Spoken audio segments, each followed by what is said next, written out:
continuous tension set for the hamstring, the knee joint, all the stuff on the back side of the hamstring. So from this position, what we're trying to do is just work out that range as best we can.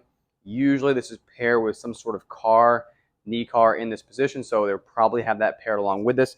But the goal of this movement is to stay in your end range as best you can and then pulse in that end range. So as an example, if I were doing like a standing hamstring curl machine, I'd be standing right here, pulling up, going down. We're going to do that same exact motion, except our goal is going to be to try and contract all this stuff on the back side here at the very end range. Our end range for this, our hardest position, is all the way up here.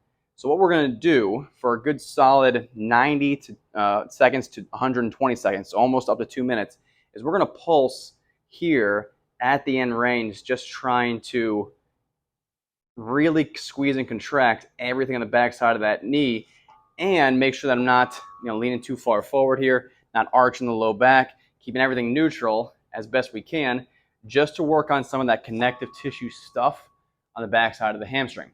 If when you're doing this, you feel like, okay, that was a good amount of work there, I don't want you going to failure, but you're saying, hey, it's also tight when my leg straightens out here. Great. Same exact concept. We're going to move up and down in this end range of motion, trying to contract the hamstring.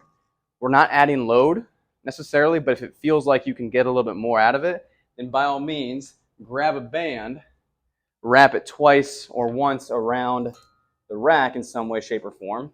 And then from this position here, we can do a few light contractions here as well against a little bit of resistance. But again, that's not required. The goal is only, can I get my knee into that end range of motion?